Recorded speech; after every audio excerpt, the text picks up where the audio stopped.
All right, guys, welcome back. We're going to be going over UFC Orlando down in Florida. That's Woo, a little woo. hometown down there for Tommy. Close I'm Tampa, baby. I'm Tampa, Tampa, but Florida, hometown nowadays. All right, first let's say home thank you to state, the home state. sponsor.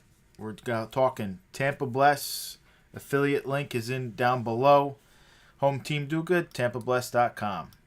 All right, guys, let's get right into it. We got Steven Wonderboy Thompson, currently ranked number 6, plus 140 underdog. He's 39 years old. He's 16-6-1 record, and he's coming off 2 losses in a row here. Bilal Muhammad, Gilbert Burns. They both look great against him. I'm not going to make such a big deal, but Thompson needs the big cage. I think this is the best thing for him, fighting outside of Vegas, not going into that Apex. This is much better for him. He's going up against Kevin Holland, the Trailblazer here. He's minus 165 favorite. He's 23-8, won no contest, 30 years old. He's coming off that quick loss to Hamzat Chimaev. Tom, this has like a lot of weird things. We got ranked number 6 versus non-ranked. We got Kevin Holland retiring from a bad loss, making his way back only after a couple months. He's the most frequent fighter out of the entire UFC roster over the last 2 years, but yet he was going to retire back. Crazy. What do you make of this whole fight right here?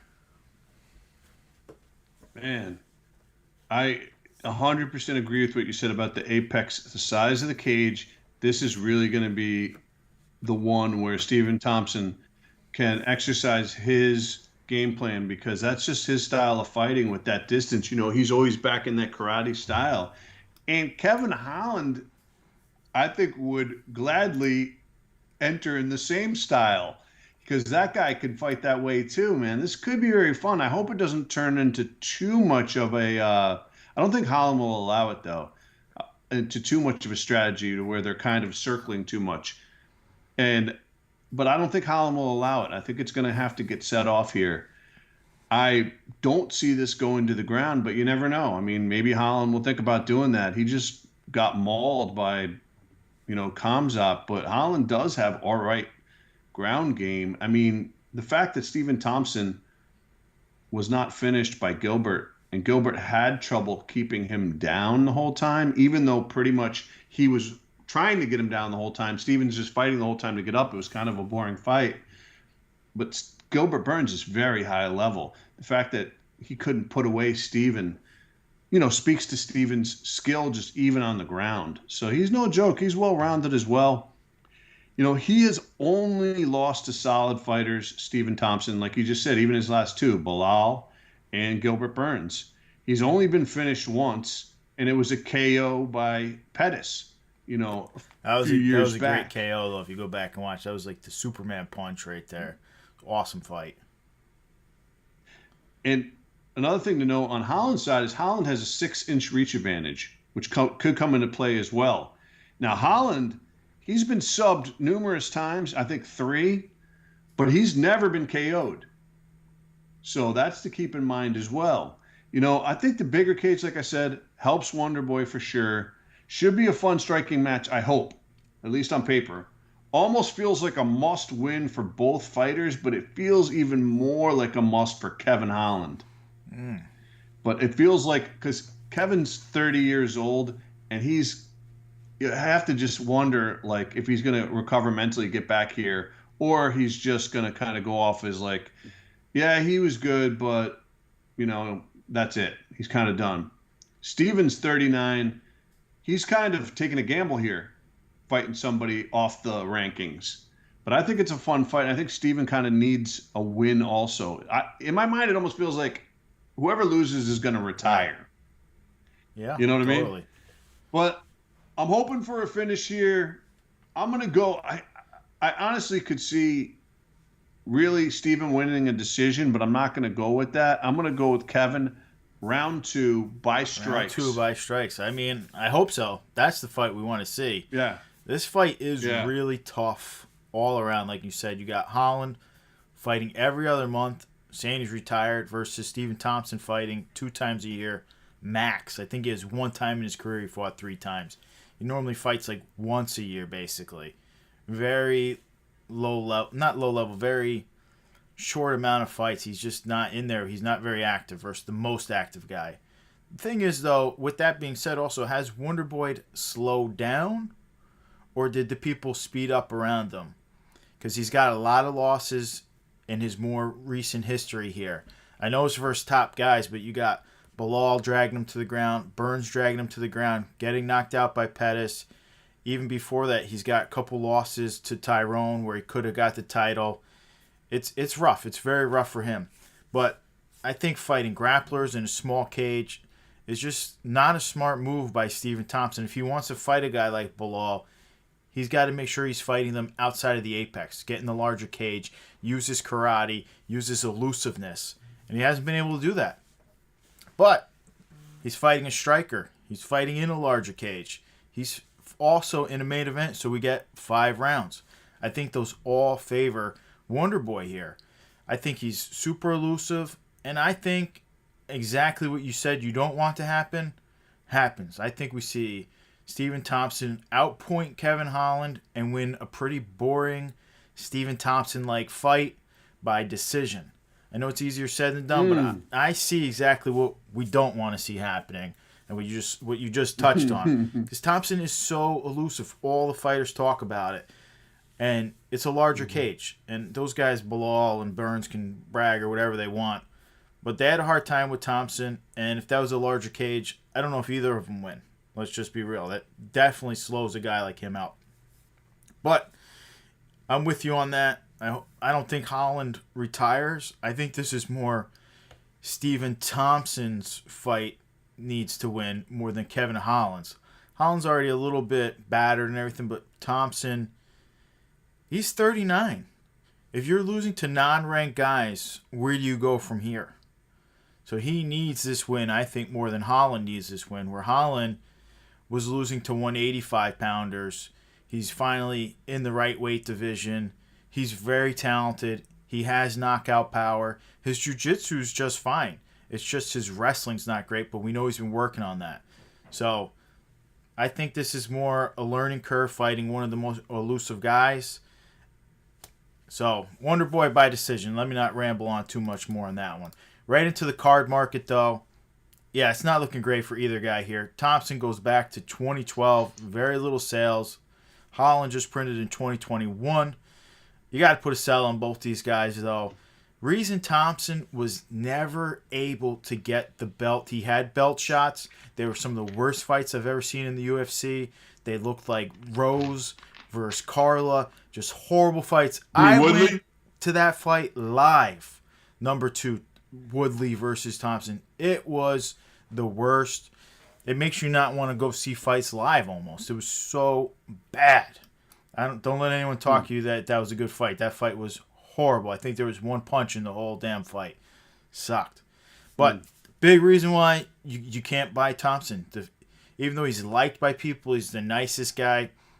A lot of his fights are boring. He's very karate style with standing out to the outside and stuff. Boring. Sell. Holland, you can't put a buy on a guy who's talking about retirement. He's just, unless you're already a legend, which he's not, you can't do it. I'm going to put it on, and maybe this guy does retire, and then what do you got? You got sinking value.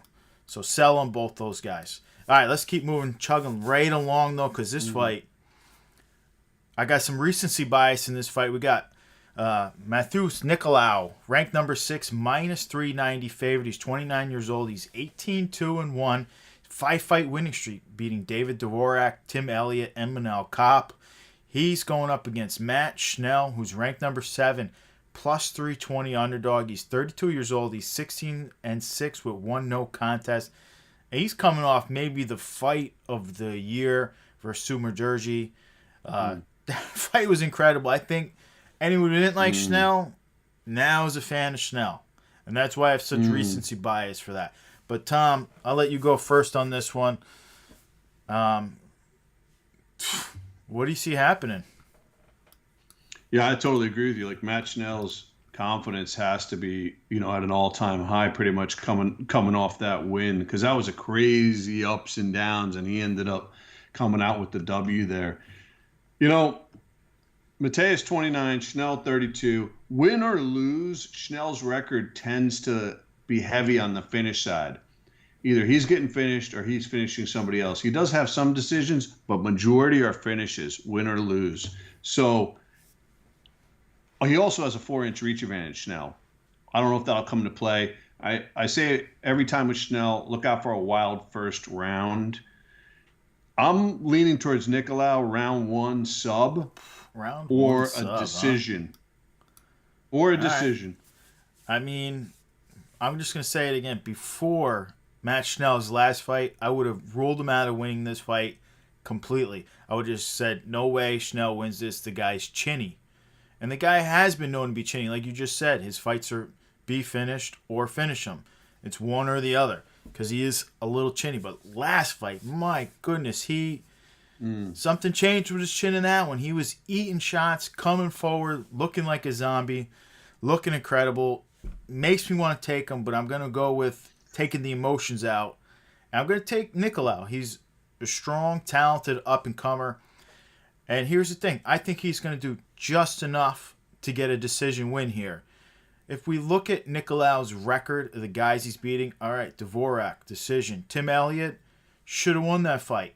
His coach, who I think's a good coach, screwed him that one. Said, go out there, we're up 2-1, and he laid on his back, didn't take much damage. He could have won that round. It was 1-1 going into the third. Manel Kopp. You're wondering, I'm just playing here. Just yeah, no, it's possible. You wonder if Krause had money. If Krause had it's money possible. on that They're fight. changing rules with gambling for them because of Krause. So we'll see. It's very possible he did. And maybe he had a lot of money on it. We don't know. And he didn't think his guy was going to do that good. And he had a... Pure speculation. Pure speculation. But and a little you bit never of know. in there. And then Manel Kopp. He just got a split decision. I mean... Nicolau hasn't been blowing the doors off any of these guys. He's winning. He looks good. He doesn't look great. So Matt Schnell, from last fight, shows up. I mean, you got a problem on your hands. Matt Schnell can't make weight. Goes in drawn out. Looks like total crap. Nicolau should put the finish on him. We don't know which one we're getting. That's the big problem here. That being said, I'm still going with Nicolau just to do enough. Just edge out a decision. Go back and watch these guys' fights. You'll see what I'm talking about here. Now, the card market is super tricky on both these guys. Schnell, printed in 21 Prism. Fan favorite. I don't see the catapult for him, though. He's got to dominate some top-tier guys. This would be a big one if he can get it done. But he's not dominating many guys. He misses weight a lot. He has a lot of problems with that. So I don't know. I got to put the sell on him, see how he does. You're getting good money for his cards. People really do like him, and I think that's the perfect time to sell. Nicolau, printed in 2022, rising star, but most of his fights are too close for comfort for me, and they could have easily went the other way. I think he's going to start to struggle once he breaks into the next top 5. I need some water here, but I gotta sell on Nicolau. Get him. He's going to be hot if he wins this fight. Perfect time. All right, next fight.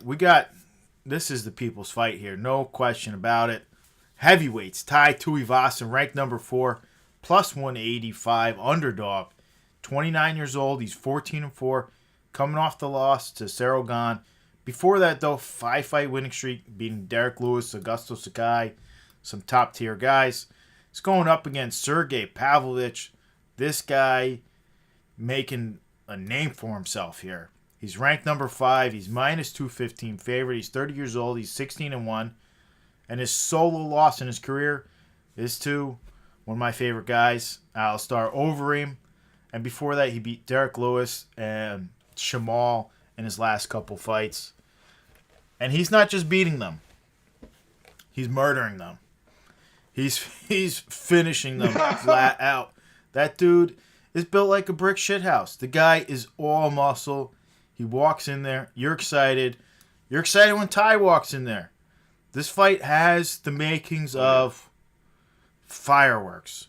Tom, I know you love Tai Tuivasa. What do you got here? Oh, yeah. Yo, just real quick on Overeem though. Well, that Overeem fight, his most recent fight there in Glory, now they got him potentially having popped on some type of PED. So we'll see what comes with that. He was up against Bari Hodder, and we'll see what happens, man. But Overeem, I'm a big fan. Either way, really.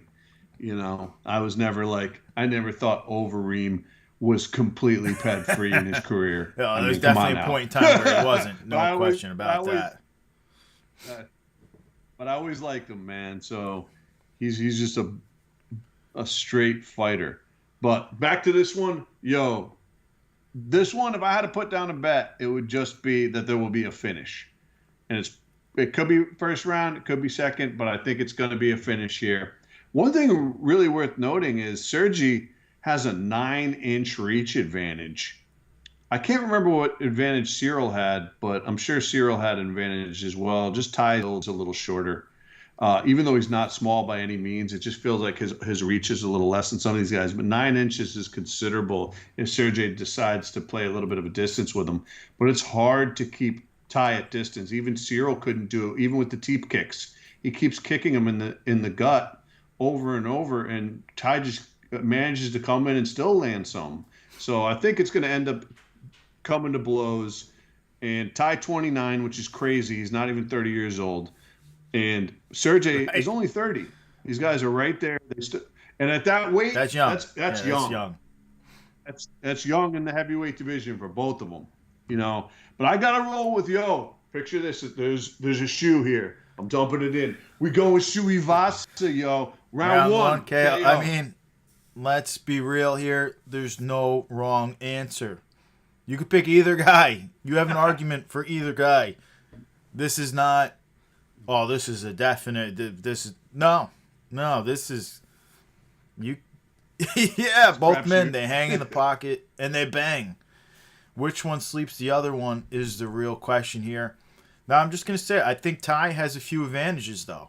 First, he has a massive experience edge. Besides Overeem, Pavlovich, and that was a loss for him, Pavlovich doesn't have the same guys, man. Just Sarogan alone, that athleticism that he had to face and try to overcome. And very close to overcoming that athleticism. Augusto Sakai, I mean, there's just a lot of guys. Ty has an experience edge. No question, from wrestlers and this and everything like that. Second, I think his cardio's better. Even though he looks to be a little more out of shape, he has decent cardio for a big man. We know he can go at least the 3 rounds. Do we know if Pavlovich can go 3 rounds? Absolutely not. We have no idea. This guy's a 1-round fighter, and that's how it is. I think he might have 1 in his career going to the 3rd. He does not go to the 3rd round. So if Ty can somehow get the game plan right and try to wear him out, I think advantage Ty.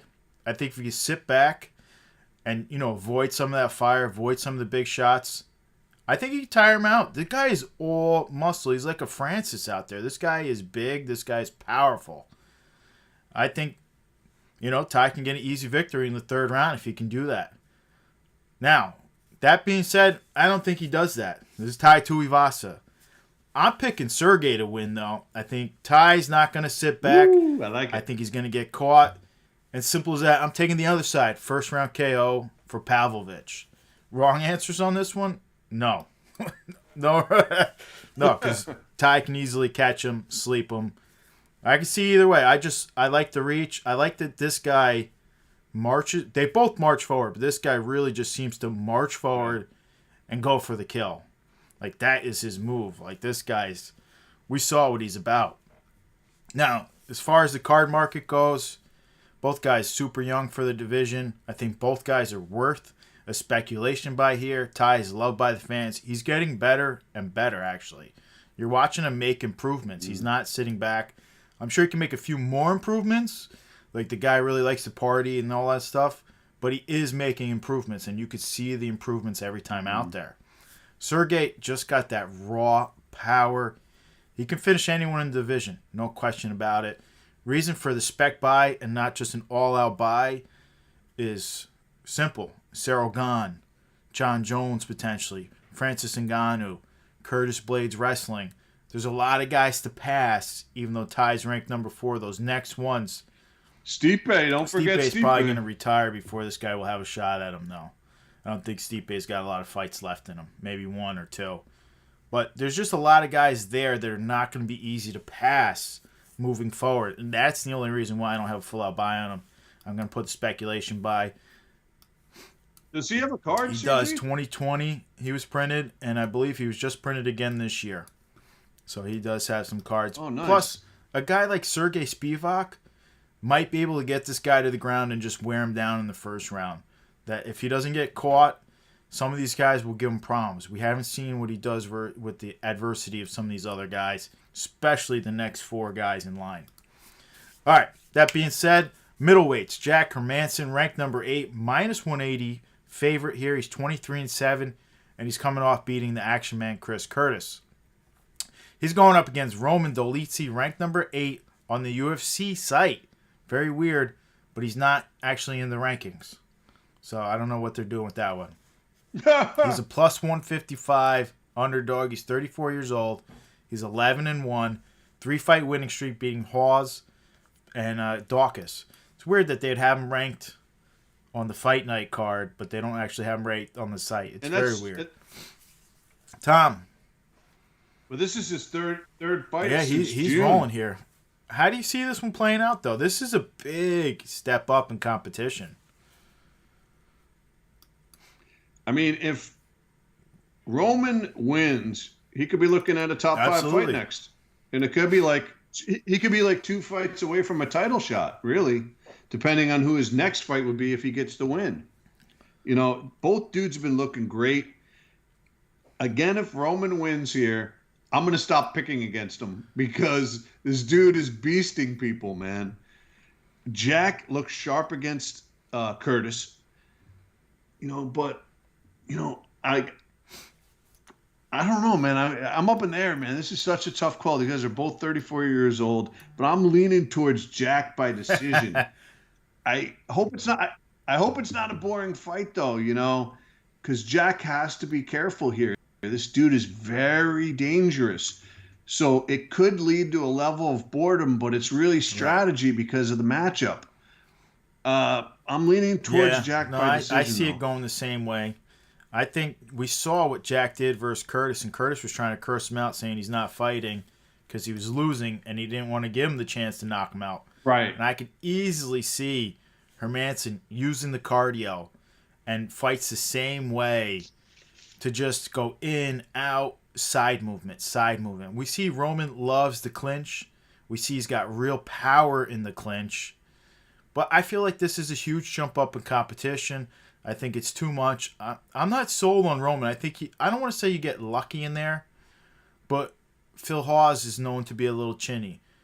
Kyle Dawkins, he just caught. Hawes got hurt. Dawkins, he just caught. Well, you got to attribute he caught some with of that that crazy to Roman. knee. I just don't think. I think Hermanson's going to be a lot tougher. He's not going to jump into the firefight. He's just more experienced. As you mentioned, he's just a little better, a little smarter, a little better ring IQ all around. And I think it's going to be too much for him. I'm just not sold on Roman is as good as his record says he is. That's all I'm saying. I think Jack just simply outpoints him, gets the decision. We saw how he frustrates guys when he's actually doing his game plan correctly. And I think he could do that against Roman. Roman showed the clinch is his power point. Don't clinch with this guy. Simple as that. Jack's no slouch anywhere, though. So, yeah, Jack likes to clinch. He's got that speed on the outside advantage, cardio advantage. I like it. Card market. And plus, Jack looked incredible shape. Oh yeah, he he's was always ripped in up good last shape. time. Card market simple. I remember texting you because I thought he looked particularly better last fight. Like he looked like, you know, you can look at people's conditioning, and if you're looking from the out, you know, you're just a random person, you're going to be like, he's always looked good. But I mean, if you're really into it, you could see some things where I thought Jack was like, he looked particularly like in very good shape. If he comes, and it wasn't that long ago, I don't think he could have drifted that far. With you. Yeah, card market right now, though, guys, So we'll see. simple. It's way down from its highs. And I think you should avoid second and third tier guys at the moment, which I feel both of these guys are. So we got to give them the sell rating. Sorry, market's just not good. You got to be careful. You got to be picky. You got to be choosy when you're in there. Next fight, though, maybe my favorite fight on the card, actually. We got the women's flyweight, Tracy Cortez. She's ranked 13. Fight is dead even. She's minus 110. She's 10-1. Solo loss being her very first pro appearance. And her last fight was a victory over Melissa Gatto, Justine Quiche. And she's going up against Amanda Hebos, ranked 15, also minus 110, like I said, dead even. 29 years old, 11-3. Only one fight at flyweight in the UFC. And it was a loss to Caitlin Chukagian. And I thought she looked really good in this fight. It was a split decision. I might even thought she won that fight. Tom, how do you see this one going, though? We got really BJJ versus wrestler. Yo, before I get into it, I just got to shout out this card because we only covered 5 fights because we try to pick the fights. And I think Mark this week really kind of had a little bit more input than me in terms of narrowing it down to like 5 that we were going to cover that really kind of play towards the card market more.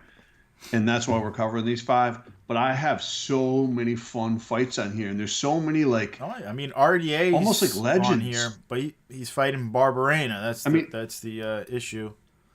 I like to see JPP. I mean, you got so many. Yeah, there's a lot of good guys. You got Clay Guida, Angela Hill, Darren Elkins. You got who else on the main card were we not coming? Yeah, that Barberena fight is nasty too, and then even. Actually, that fight, I think that fight got canceled. The Anders versus is Anders Zocca still on there? It was when I last right? checked. Okay, yeah, I think that still might be on there. That'd be interesting. That's a big one for Kyle because he's been slouching lately. His whole family has actually. Both of them need a win. But anyways, let me get back on to Tracy Cortez. Tracy, you would think maybe younger than Amanda, but only a year. They're both not even 30. Tracy's 28. Amanda's 29. You know, this is a really good one, man. Toughest opponent I think Tracy's fought yet. She hasn't fought anybody as tough as Hebos. Hebos arguably has fought people tougher than Cortez, though. Even though Cortez hasn't fought them yet, so it's hard to say for sure, but you could say the strength of schedule, definitely. You know, if Cortez wins, she's probably got a top 3 fight. They might just push her right up to that. A top 3 to 5 person on the next fight if she can take this win. But I'm not rolling with her, man. I got to roll with Amanda by a close decision. Yeah, I mean, I'm not arguing. I think Cortez has great wrestling. She has decent stand-up. She should have a small strength advantage, I believe, over Hebos. For some reason, though, I think Amanda gets it done also. I agree with you. She looked really good in her flyweight appearance. She didn't look too small. She looked like she belonged there. And like I said, I thought she had the nod over Caitlin Chukagian there, but it was a split decision the other way. I think she didn't look small. She didn't look drawn out. She's in the right division. I like her fighting up there. I think we see a lot of takedown defense from her. I think Hebos is going to be able to keep it more on the feet, and I think she's a little better on the feet. She's a little tougher. She's a little more of like a bulldog out there, I feel like, than Cortez. Cortez is a little bit faster. She's a little bit more reliant on her wrestling. So I got the hands and the decision going over to Hebos in this one. Now, I just want to mention, though, card market-wise, Cortez, 100% worth a speculation buy down here. I just want to say she's just got printed. She's still unbeaten in the UFC. And don't forget, she has wins over big girls, Stephanie Egger and Erin Blanchfield. That's Erin Blanchfield's loss right there is Tracy Cortez. I know, but that was in LFA or something. That wasn't I get UFC. it, but it's still a loss in MMA. Until we all know. It's true, but you got to remember, Erin Blanchfield's what, 22 or 23? That was when she was like 19. Cortez wasn't that old either. I'm just saying you gotta pick. Those are some big names. Stephanie Egger is no, I know. Look, is I a like big time Tracy Cortez. judoka. She's a big girl. She's got really good judoka skills. She's not an easy win either, and she's got some wins. And Cortez is good at keeping people down too, man. She's Real good. good at keeping you she's down. got very good wrestling. She could easily go out and beat Hebus. I think it's very close. I think the bookies have it as 50-50 for a reason. Right. No. Yep. I think that's why I said a close decision to Hebus. But I just think the experience.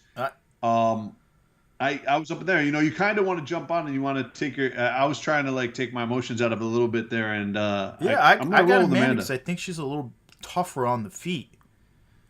Outside of her versus what's her name that just lost, Marina Rodriguez, Amanda looks really good on the feet.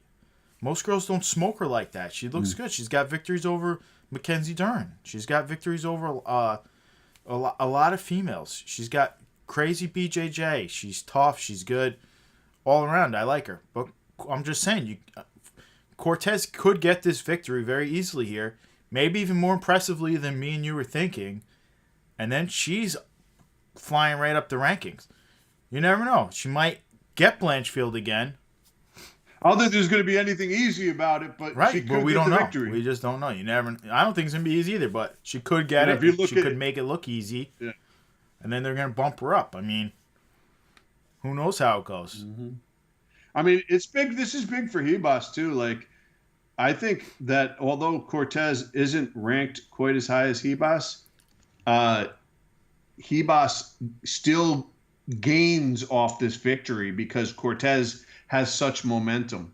And she's seen as, someone that's undefeated. She has a big presence. So if you were able to beat her, I think that actually puts you back in the running now for maybe a one-off a title again. It's not far off in the flyweight division. I agree. I'm with you on it. I'm just saying I think Cortez is worth that spec by being unbeaten, having some good wins, and this would be another great win, going to the ground with a BJJ specialist and getting another victory. Not to mention she's heavily in the scene. She's dating Brian Ortega, we all know. We know she's training hard, good social presence, all that kind of stuff. That all matters in the whole scheme of things. Now, Amanda, printed in 21, I believe. She's also worth the spec play. The problem is I see her really starting to struggle at the top. Cortez, of course, can struggle at the top, too. They all will. Valentina's no easy task. Talia Santos is no easy task. Caitlin Chuchagian already has a victory over Hebus. I just worry about her with those. Whereas I think Cortez, being so wrestle heavy, may be able to get some of those victories up there if she just improves a few other things. That's where I'm at with it. But either way, guys, we appreciate you joining us. We would have loved to cover more fights, but then the videos just go so long. Like you said, RDA and JPP, Guida. There's a ton of guys. Eric Anders, your boy. But just pick the best ones overall in the card market.